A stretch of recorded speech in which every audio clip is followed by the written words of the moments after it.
Shalom, salam damai sejahtera bagi saudara yang dikasihi Tuhan. Selamat datang di T180. Saudaraku, kita masih membicarakan, merenungkan, dan belajar bersama-sama mengenai pencobaan dan ujian. Saudara, pencobaan dan ujian ini terkandung di dalam setiap kesulitan-kesulitan hidup kita. Pencobaan dan ujian ini terkandung di dalam setiap pergumulan hidup kita. Kita yang bisa mengetahui apakah ini pencobaan atau ujian. Dan seperti yang kita sudah pelajari bahwa pencobaan datang dari iblis dan ujian datang daripada Tuhan. Nah, hari ini saya mau ajak kita melihat lebih spesifik bahwa pencobaan, saudaraku, itu mempunyai dua sumber. Yang pertama adalah iblis dan segala yang ada di dunia.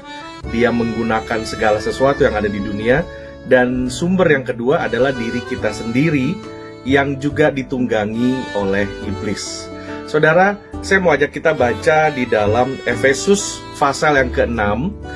Efesus pasal yang ke-6 ayat 10 dan selanjutnya dikatakan, akhirnya hendaklah kamu kuat di dalam Tuhan, di dalam kekuatan kuasa-Nya, kenakanlah seluruh perlengkapan senjata Allah, supaya kamu dapat bertahan melawan tipu muslihat iblis. Yang pertama dikatakan oleh Rasul Paulus, saudara, bahwa di dalam hidup kita, tiap hari kita ada di dalam peperangan.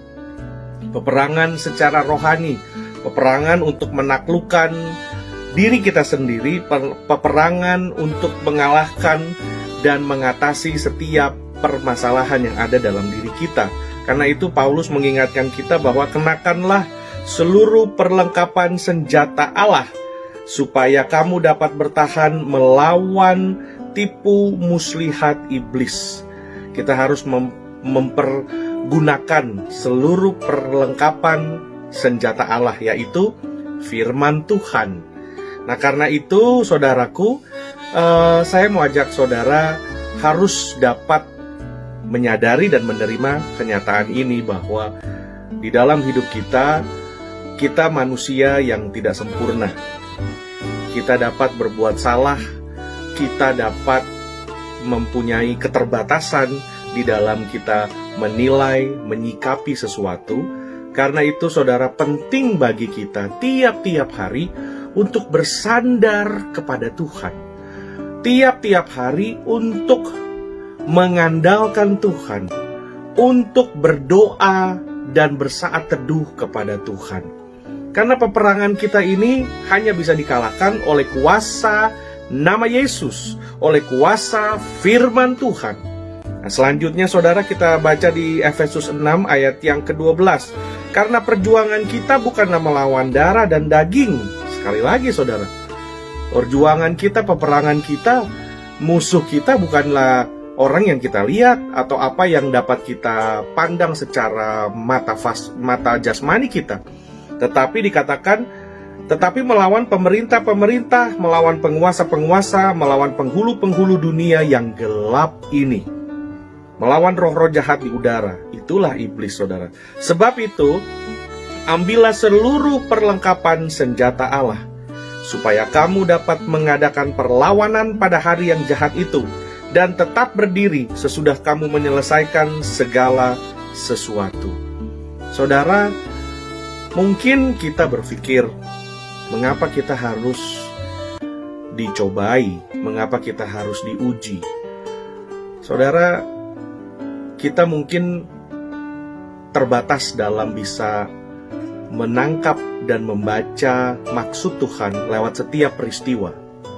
Namun saya mau ajak saudara melihat bagaimana Tuhan Yesus setelah dibaptis, dia dipimpin roh untuk dicobai di padang gurun.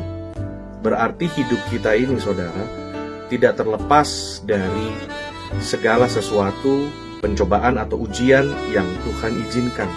Mengapa demikian? Kali ini saya hanya membagikan satu saja, saudaraku. Sederhana. Mengapa Tuhan mengizinkan kita dicobai atau diuji? Saudara, kita diciptakan, manusia diciptakan serupa dan segambar dengan Tuhan. Tujuan kita diciptakan adalah menjadi representasi Tuhan. Artinya, kita ada di pihak Tuhan. Kita menjadi gambaran Tuhan, kita menjadi wakil Tuhan di dunia yang gelap, di dunia yang corrupted ini, kita menjadi representasinya Tuhan. Karena itu, saudara, segala kesulitan hidup dan pergumulan hidup bukanlah suatu keanehan.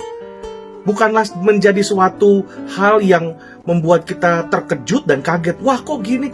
Jangan heran, saudara.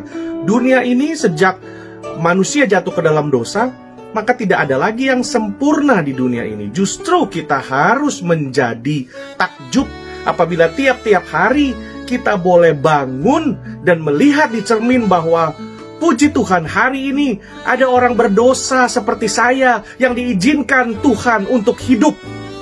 Itu yang menjadi ucapan syukur kita. Itu yang menjadi fokus kita, saudara. Karena itu, jadilah kebaikan, jadilah kebenaran dimanapun saudara berada. Jangan kaget terhadap kejahatan dan segala akibat-akibat dari dosa, efek-efek dari dosa. Tetapi kagetlah jika ada kebaikan. Bukan hanya itu, jadilah kasih, jadilah kebaikan dan kebenaran bagi orang lain, saudara. Pada saat kita menjadi kasih, menjadi kebenaran, menjadi terang dan garam, pada saat yang sama juga kita sedang mengenakan ketopong keselamatan dan berbaju jirakan kebenaran Tuhan dalam hidup kita. Biarlah renungan pada hari ini menjadi kekuatan dan mengubah paradigma dan membuat kita semakin dewasa di dalam Kristus.